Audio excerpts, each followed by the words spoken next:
Il règne aujourd'hui un étrange silence dans l'Église. Un silence pesant, épais comme un brouillard.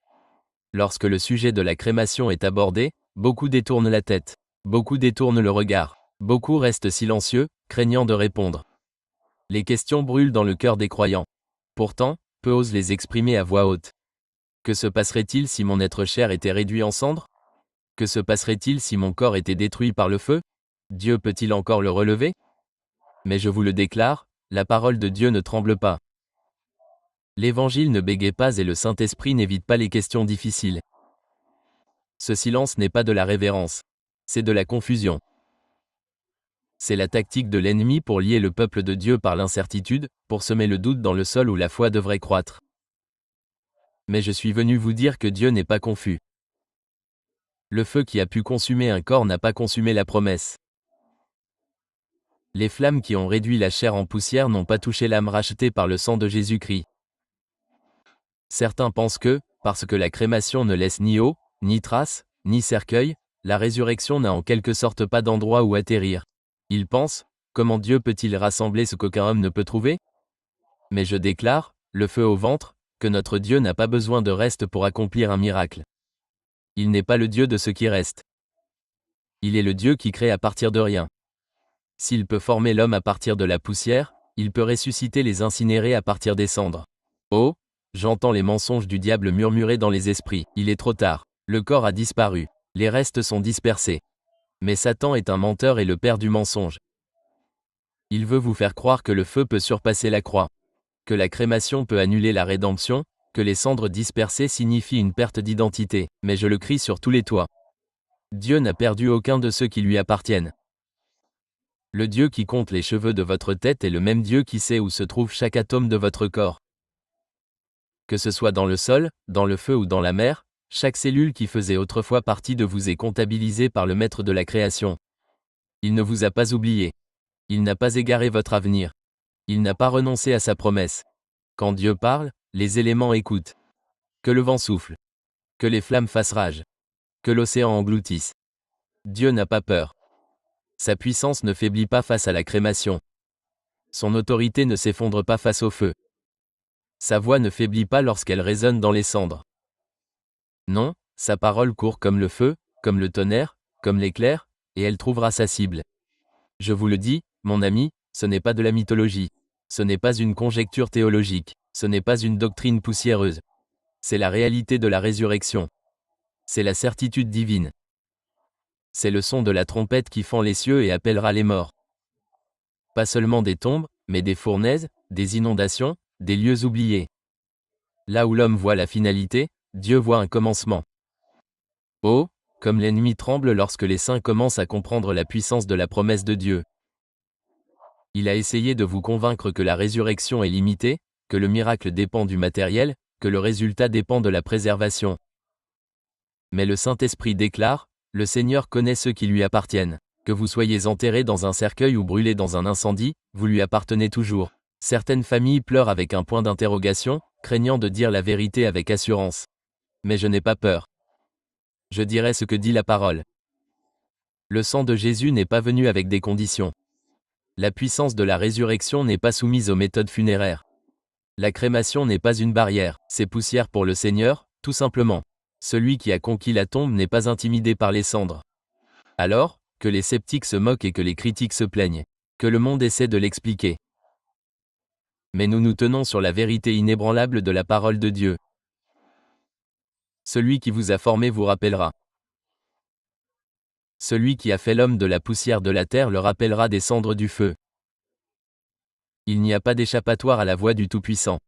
La puissance de résurrection de Dieu n'est ni délicate, ni fragile, et ne se limite certainement pas à ce que les yeux peuvent voir ou que les mains peuvent toucher. L'homme a peut-être besoin d'un squelette complet pour identifier un corps, mais Dieu n'a besoin de rien d'autre que de sa parole.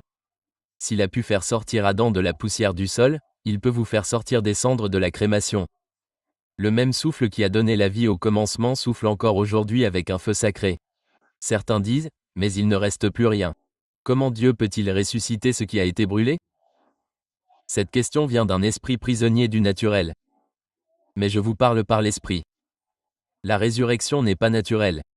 Elle est surnaturelle. Jésus n'a pas été simplement ressuscité. Il a été ressuscité dans la gloire avec un corps préparé par le ciel et non touché par la décomposition. Notre Dieu ne fouille pas les cimetières à la recherche de restes. Il n'a pas besoin de recoudre des cadavres ou de balayer des cendres pour trouver ses saints. Son pouvoir de résurrection est créatif, non réactif. Il parle et la vie apparaît. Il commande et la substance prend forme. Il ne reconstruit pas, il ressuscite. Si vous croyez que Dieu a besoin d'un corps pour ressusciter une âme, alors vous ne comprenez pas le feu de sa toute-puissance. Nul besoin d'être enterré dans un cimetière pour être trouvé dans la gloire. La puissance qui a ressuscité Jésus d'entre les morts a pénétré dans un tombeau scellé, dans un linge imbibé de sang, dans le silence de la mort, et a ramené la vie de l'éternité dans le temps. Ce que le feu consume, le ciel le réclame. Ce que l'homme ne peut pas récupérer, Dieu ne cligne même pas des yeux. Il n'est pas dérangé par la poussière, ni déconcerté par les cendres, ni intimidé par ce qui manque. La résurrection n'est pas une énigme. C'est un ordre du trône céleste. Et lorsque Dieu parle, même les atomes obéissent. Lorsque Jésus se tenait devant le tombeau de Lazare, il n'analysait pas la décomposition. Il n'inspectait pas la pourriture. Il ne remettait pas en question l'odeur. Il criait avec autorité, « Lazare, sors !» Et un homme mort depuis 4 jours en sortit, lié dans des linceuls, mais vivant par la parole. La crémation ne change rien face à cette voix.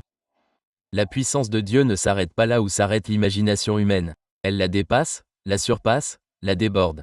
Nous devons cesser d'interpréter la puissance de la résurrection par la science humaine. Nous devons cesser d'essayer de faire correspondre la gloire divine à la logique terrestre. Dieu n'est pas limité par ce qui nous limite. Il n'a pas besoin d'une seule molécule pour accomplir sa promesse. Les os de Joseph ont été transportés d'Égypte à cause de l'alliance. Mais ce ne sont pas les os qui portaient la promesse. C'était le Dieu de l'alliance. Qu'il s'agisse d'os ou de cendres, c'est le Dieu derrière l'enterrement qui compte. S'il a prononcé la vie sur vous, même le feu ne peut l'anéantir. Ne laissez pas votre esprit enfermer Dieu dans des conditions terrestres. La résurrection n'est pas prise en otage par la manière dont la mort a eu lieu ou par la méthode d'enterrement. La même puissance qui a atteint le corps sans vie de Jésus et l'a rempli de gloire est la même puissance qui touchera ceux qui sont morts dans la foi, que ce soit dans les flammes ou dans des lits. Ou je le répète, Dieu ne restaure pas. Il ressuscite. Il ne recolle pas les parties brisées. Il fait sortir le nouveau du vide. Le corps ressuscité n'est pas la version recyclée de l'ancien. C'est une création glorifiée, un corps céleste préparé pour l'éternité. Le feu qui brûle ne peut rivaliser avec le feu qui ranime. Certains disent, mais les cendres ne seront-elles pas perdues? Non, les cendres ne sont pas perdues. Elles sont simplement dispersées sous l'œil du Tout-Puissant.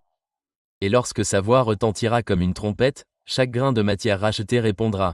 La puissance de résurrection de Dieu s'étendra à travers les galaxies, atteindra les océans, plongera dans le feu et rassemblera ce qui lui appartient.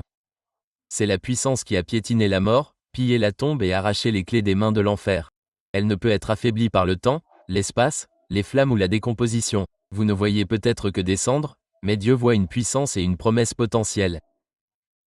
Là où le monde voit des restes, Dieu voit la résurrection qui attend d'arriver. Votre nom n'est pas écrit dans le sable où les vagues du temps pourraient l'effacer. Votre nom n'est pas griffonné sur une page que l'âge et le feu pourraient consumer. Ton nom, enfant de Dieu, est écrit dans le livre de vie de l'agneau avec une encre que le feu ne peut brûler et que le temps ne peut effacer. Lorsque Dieu enregistre ton nom, il enregistre ta destinée, ton identité, ton éternité. Ne te laisse pas tromper par le mensonge selon lequel la crémation efface ton dossier de la mémoire du ciel. La poussière peut se disperser, les eaux peuvent brûler, mais ton nom est scellé dans la gloire. Apocalypse 20h12 déclare, et les livres furent ouverts. Ce n'est pas de la poésie. C'est le tribunal de Dieu. Et dans son tribunal, rien n'est oublié, rien n'est égaré. Dieu ne se fie pas aux pierres tombales pour se souvenir de qui lui appartient. Il n'a pas besoin d'une plaque corporelle ou d'ADN. Il ne parcourt pas les archives ni n'attend d'indices. Il ouvre son livre, un dossier si précis, si saint, si complet qu'aucune âme n'est oubliée. Les incinérés ne sont pas omis. Les rachetés sont rappelés. Ton identité en Christ n'est pas faite de chair mais d'esprit. Elle ne peut être enterrée, ne peut être brûlée, ne peut être dissoute. Dieu connaît ton nom, il connaît votre voix, il connaît votre âme. Votre corps n'est peut-être que cendre, mais votre nom résonne toujours dans le ciel comme une trompette, connue, scellée et chérie par le Très-Haut. Lorsque Jésus a dit dans Luc 10h20, « Réjouissez-vous de ce que vos noms sont écrits dans les cieux », il n'a pas posé de condition quant à la manière dont votre corps serait traité après la mort. Il n'a pas dit « Réjouissez-vous si vous êtes embaumé, si vous êtes mis au tombeau, si vous êtes enveloppé dans un linceul. » Il a dit « Réjouissez-vous parce que votre nom est écrit et ce que Dieu écrit, aucune flamme ne peut l'effacer. » Vous n'êtes pas un visage inconnu dans une foule. Vous n'êtes pas un numéro oublié parmi des milliards. Vous n'êtes pas une âme dérivant dans le brouillard du mystère. Vous êtes connu. Vous êtes choisi. Vous êtes écrit dans un livre qui sera ouvert en ce grand jour, non par des suppositions, mais avec une exactitude divine, scellée par le sang. Écoutez-moi. Même si le monde oublie votre nom, le ciel s'en souvient. Même si aucun monument n'est construit à votre mémoire, il existe un témoignage de gloire qui ne peut être effacé. Et lorsque la trompette retentira et que le Seigneur apparaîtra, les noms dans ce livre s'élèveront comme une tempête de feu de gloire appelés, réclamés et couronnés en Christ. Les registres des hommes sont imparfaits, les gouvernements perdent des documents, les familles oublient des détails, les cimetières s'effacent. Mais le roi des rois tient des comptes parfaits. Pas un seul enfant de Dieu ne manquera à cet appel. Pas une seule âme rachetée par Jésus ne sera mal classée, perdue ou ignorée. Le livre de vie ne fait pas d'erreur. Le monde honore les noms gravés sur les pierres tombales, mais Dieu honore les noms gravés dans son livre. La terre peut inscrire votre mémoire dans le marbre, mais le ciel inscrit votre destinée dans l'éternité. Il ne s'agit pas de ce dont l'homme se souvient. Il s'agit de ce que Dieu a écrit. Et chaque âme rachetée est inscrite dans le feu sacré. Lorsque Moïse a supplié Dieu, il a dit « Efface-moi de ton livre si tu ne leur pardonnes pas ». Il a compris quelque chose de puissant, le livre de Dieu est le registre final de l'identité.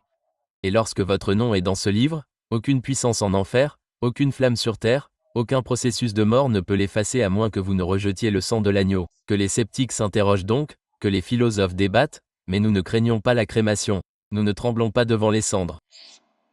Car notre identité n'est pas dans la poussière, mais dans le divin. Nos noms sont écrits là où aucun feu ne peut atteindre, où aucune décomposition ne peut entrer, là où le Roi éternel tient chaque promesse. Celui qui a écrit votre nom n'a jamais oublié un seul détail. La puissance de la croix ne recule pas devant le feu. Le sang de Jésus ne s'efface pas lorsque le corps est réduit en cendres. La rédemption n'est pas un contrat fragile dépendant de l'état de votre cadavre. C'est une alliance éternelle scellée par le sang saint. Le feu de la crémation n'est pas à la hauteur du feu du calvaire. Certains ont murmuré avec peur, mais que se passerait-il s'il ne restait rien du corps? Comment Dieu le rachèterait-il? Oh, écoutez-moi maintenant, la rédemption ne se construit pas sur des restes, elle se construit sur la vie de résurrection. Le sacrifice de Jésus ne vous a pas couvert en partie. Il vous a couvert entièrement. La crémation peut disperser le corps, mais elle ne peut pas disperser la promesse. Le salut ne réside pas dans les os, ni dans la chair, ni dans les vêtements funéraires. Il réside dans l'esprit, scellé par le Saint-Esprit, marqué par le sang qui crie plus fort que celui d'Abel. Vous pourriez brûler le corps, l'enterrer ou même le perdre dans la mer. Mais vous ne pouvez pas brûler le sang, vous ne pouvez pas enterrer l'alliance. Le voleur sur la croix a-t-il eu une sépulture? Ses os ont-ils reposé dans un tombeau? Non. Mais Jésus lui a dit, « Aujourd'hui, tu seras avec moi au paradis. » Son corps pendait en agonie, ses restes ont probablement été jetés, mais son âme a été rachetée. La promesse du Christ n'a pas besoin d'être préservée sur terre, seulement d'un cœur qui croit. La crémation ne défait pas la croix. Elle n'annule pas la résurrection. Elle ne rembobine pas votre salut. Vous n'êtes pas sauvé par l'état de votre corps. Vous êtes sauvé par l'état de votre cœur. Si le sang vous a lavé, aucune flamme ne peut vous atteindre. Si le soleil vous a libéré, aucune fournaise ne peut vous enchaîner. Déposons ce mensonge du gouffre de l'enfer, selon lequel la rédemption doit être préservée dans la chair. La chair retournera à la poussière, peu importe la manière dont elle est enterrée, elle pourrira, se décomposera et disparaîtra.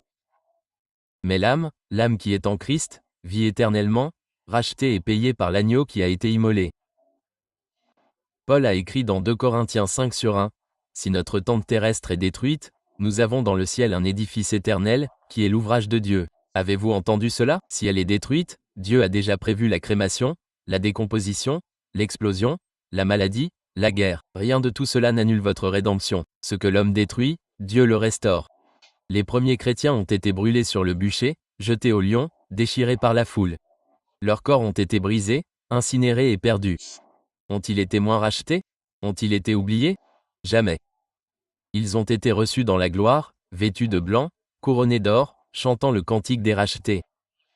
Ce qui brûlait sur terre flamboyait dans le ciel. La rédemption n'est pas une œuvre de l'homme. Elle ne dépend pas de rituels, de méthodes ou de cérémonies. C'est l'acte souverain d'un Dieu saint qui a donné son Fils pour mourir à notre place, pour ressusciter dans la gloire et pour nous faire asseoir avec lui dans les cieux. Aucun feu ne peut faire fondre ce trône. Aucune cendre ne peut souiller cette alliance. Vous êtes scellés. Je vous le dis par l'autorité de l'Évangile. La crémation ne peut pas défaire ce que le sang a fait. Le feu peut emporter le corps, mais le sang garde l'âme. Les cendres peuvent se disperser au vent, mais l'esprit monte vers le Père. Dieu n'a pas besoin du corps pour garder l'âme, il a seulement besoin du sang qui parle de miséricorde. Oh, quelle arrogance de penser que la méthode d'enterrement de l'homme peut surpasser la méthode de salut de Dieu. Ce n'est pas la tombe qui vous sauve. Ce n'est pas le sang qui vous rachète. Ce n'est pas la poussière qui vous délivre. C'est la croix. C'est la résurrection. C'est Jésus-Christ et lui crucifié. Que toute peur soit réduite au silence par cette vérité. Le Dieu que nous servons ne négocie pas avec la nature. Il lui ordonne. Quand il parle, la création écoute. Quand il déclare que les éléments répondent, il ne demande pas. Il ordonne et chaque force, le feu, l'eau, le vent, la terre s'incline sous le poids de sa voix. Dans la Genèse, il dit, là, que cela soit. Et à ce moment-là, la lumière explosa à travers le néant et l'univers se mit au garde à vous. Pas une particule ne lui résista. La mer s'ouvrit sur son ordre. Le soleil s'arrêta quand il le lui ordonna.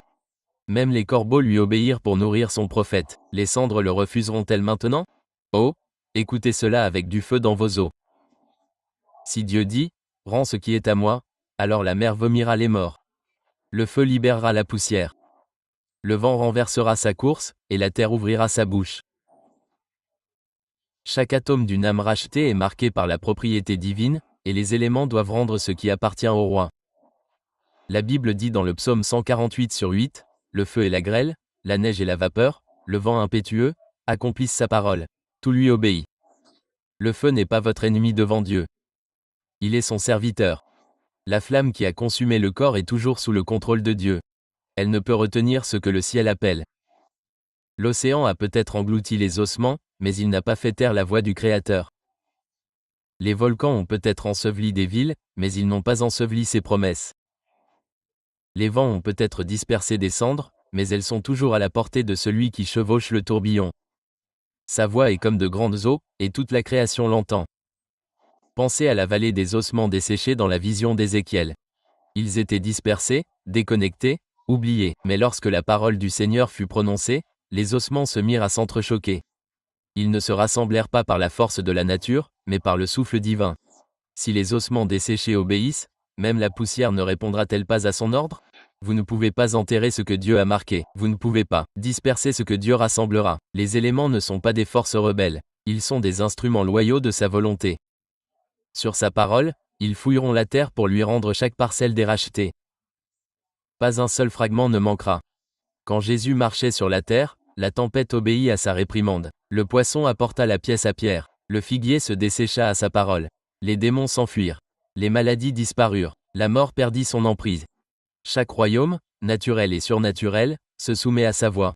Même la tombe ne pouvait le retenir. Qu'est-ce qui vous fait penser que la crémation le peut? Il n'y a pas de chaos dans les éléments que Dieu ne puisse ordonner de mettre en ordre. Le feu ne peut cacher ce qu'il possède. Le vent ne peut l'emporter assez loin. L'eau ne peut le noyer assez profondément. La terre ne peut l'enterrer assez profondément. Où qu'il soit, quand il appellera, il viendra. Telle est la puissance de sa voix. La même bouche qui a dit, que la lumière soit, dira encore, sors. Et quand il parlera, l'univers obéira.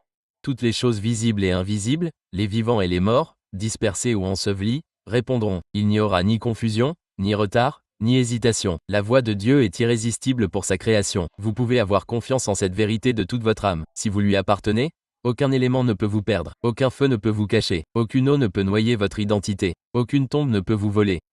Le feu de la crémation n'est rien devant le feu dans ses yeux. Le feu qui appelle, rassemble et glorifie. Chaque élément connaît son maître. Un jour vient qu'aucune puissance dans le ciel, sur la terre ou en enfer ne peut arrêter. Le jour du Seigneur, le jour du jugement, le jour où le temps s'inclinera et où l'éternité se lèvera. Ce jour n'est pas un mythe ou une métaphore religieuse. C'est un moment prévu dans le calendrier céleste. La trompette sonnera, les cieux se fendront et le roi descendra. Et quand il viendra, tous les morts ressusciteront à sa rencontre. Apocalypse 20h13 tonnes avec une voix éternelle. Force. Et la mer rendit les morts qui étaient en elle, et la mort et l'Hadès rendirent les morts qui étaient en eux. Pas un ne fut laissé en arrière. Pas une âme ne resta cachée. Que leur corps ait été perdu au combat, noyés dans les océans, brûlés dans les flammes ou dispersés par les tempêtes, ils ressusciteront. Ils se tiendront devant le grand trône blanc. Que cette vérité saisisse votre esprit. Dieu ne perd pas la trace de sa création. Il sait où les cendres des martyrs ont été jetées. Il sait où les os des saints ont été broyés. Il sait où les vents ont emporté la poussière des fidèles. Et ce jour-là, ils seront rassemblés de tous les coins de la création, convoqués par la voix de la justice éternelle. L'océan, ce tombeau profond et sombre des navires et des marins rendra ses morts. Les montagnes qui ont englouti les morts lâcheront prise. Les déserts qui ont enterré les hommes en silence trembleront et livreront leurs os. Et oui, même le feu qui a réduit la chair en cendres, rendra ce qu'il a consumé. Aucun coin de la création ne refusera son appel. N'imaginez pas de tombes uniquement dans les cimetières. La terre est remplie de tombeaux silencieux, de champs de bataille, de grottes, de déserts, de prisons et d'océans. La terre dans le salon, la poussière sous les pierres oubliées. Les cendres dispersées par le vent. Elles ne sont pas hors de portée. Dieu atteindra chaque fissure de la création et ordonnera aux morts de ressusciter. Le jugement n'est pas seulement pour ceux qui sont enterrés avec honneur. Il est pour tous, petits et grands, rois et mendiants, guerriers et enfants, saints et pécheurs. Tous ressusciteront. Pas un n'échappera à ce moment. C'est le jour où ce qui est caché sera révélé, où l'on se souviendra de ce qui est oublié, et où le verdict éternel retentira sur toute la création. Les morts ressusciteront non pas dans le mystère mais dans la certitude. Daniel l'a vu bien avant la croix. Il a écrit dans Daniel 12/2, « Des multitudes qui dorment dans la poussière de la terre se réveilleront, les unes pour la vie éternelle, les autres pour la honte et pour le mépris éternel. » C'est la division divine. C'est le rassemblement final. C'est l'heure où chaque âme sera convoquée, non par la religion, mais par la puissance de la résurrection. Certains se lèveront pour voir le visage de leur Rédempteur, celui en qui ils avaient confiance, celui qu'ils servaient. D'autres se lèveront pour rencontrer le juge qu'ils ont rejeté. Mais tous se lèveront. Même ceux qui se sont moqués, qui ont brûlé les Bibles, qui ont ri de l'Évangile, eux aussi se lèveront. La résurrection n'est pas facultative, elle est inévitable. Ce jour-là, il n'y aura ni confusion, ni retard, ni difficulté technique. Les morts ressusciteront à temps. Chaque ordre du ciel atteindra sa cible. Il n'y aura pas d'âme trop perdue, pas de corps trop dispersés, pas de tombe trop profonde. Le feu du jugement n'en manquera pas un seul. Il sera parfait, totalement définitif. Et écoutez ceci maintenant, la crémation n'est pas un bouclier, une échappatoire, une cachette. Si une âme était en Christ, la résurrection sera un cri de victoire. Si une âme était en dehors de Christ, ce sera une convocation au jugement. Mais dans tous les cas, ils se lèveront. Le feu ne peut effacer le rendez-vous. Les cendres ne peuvent annuler la date du tribunal. La voix de Dieu les convoquera tous. C'est la terreur glorieuse du jour du Seigneur. Rien n'y échappe. Ni l'homme, ni la bête, ni la poussière, ni les eaux. Tout est soumis à son regard. Et lorsque cette trompette retentira et que le ciel s'ouvrira en deux, les morts viendront de tous les coins de l'univers pour rencontrer leur destin éternel devant le trône de majesté. C'est le moment de secouer toute illusion et de détruire toute excuse. Il ne s'agit pas de tradition funéraire, d'urne, de cercueil ou de cimetière. Il ne s'agit pas de pierres tombales en marbre ou de flammes ardentes. Il s'agit du salut. Il s'agit de votre position éternelle devant le juge du ciel et de la terre. En ce grand jour, le juge ne demandera pas comment vous avez été enterré. Il n'examinera pas l'état de vos restes. Il regardera votre âme. Êtes-vous né de nouveau? Avez-vous été racheté? Le sang de l'agneau a-t-il couvert votre vie?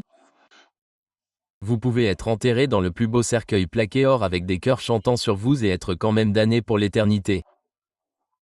Vous pouvez être incinéré, oubliés et vos cendres dispersées au vent et quand même ressuscités dans une gloire éclatante si vous avez été sauvés. C'est la seule question qui résonnera dans la cour céleste. Étiez-vous à moi? Non. Étiez-vous catholique? Non. Étiez-vous protestant? Non. Avez-vous été baptisé étant bébé? Non. Le seul cri qui retentira sera celui-ci. Avez-vous été lavé dans le sang de Jésus-Christ? Ce jour-là, toute théologie se taira. Tous les arguments s'évaporeront comme la brume matinale. Vos opinions sur la crémation ou la tradition n'auront aucune importance. On ne vous demandera pas de défendre votre doctrine ou d'expliquer vos projets d'enterrement. Vous vous tiendrez comme une âme devant un trône et les livres seront ouverts. Que diront-ils de vous? Votre nom est-il dans le livre de vie ou votre éternité est-elle écrite dans le silence? Nous perdons tellement de temps à nous inquiéter de mauvaises choses. Nous débattons des coutumes funéraires, nous nous disputons à propos des cendres, nous nous disputons à propos des cérémonies. Mais l'éternité ne se mesure pas en cendres ou en terre. Elle se mesure en sang.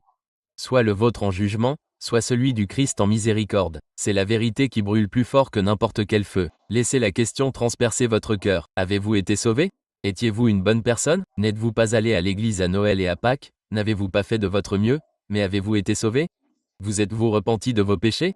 Vous êtes-vous abandonné à Jésus? Avez-vous reçu le Saint-Esprit? Avez-vous suivi le chemin étroit? Ou avez-vous seulement connu Jésus en vivant comme un étranger à sa volonté?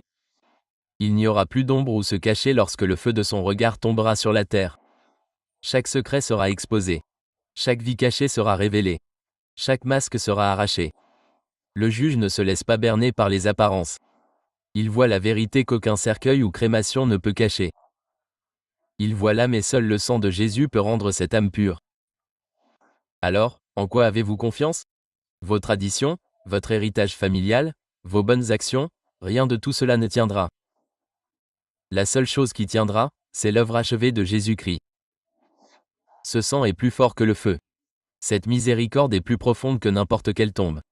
Cette grâce atteint même au-delà des cendres. Mais il faut le recevoir maintenant, pendant que vous avez encore du souffle dans les poumons. Ce message n'est pas pour les morts. Il est pour les vivants. Les morts attendent leur résurrection. Mais les vivants, vous avez encore le choix. Vous avez encore le temps de vous tourner. Vous avez encore une fenêtre pour crier à Dieu. Vous avez encore du souffle pour vous repentir, vous incliner, croire, être changé pour toujours. Mais cette fenêtre se referme. La trompette est élevée jusqu'aux lèvres de l'archange. Le juge prépare son trône.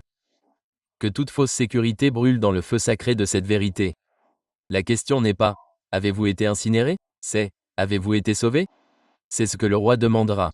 C'est ce que les livres répondront. C'est de cela que dépend votre éternité. Tout le reste n'est que poussière et ombre. Mais le salut est éternel. La rédemption est inébranlable.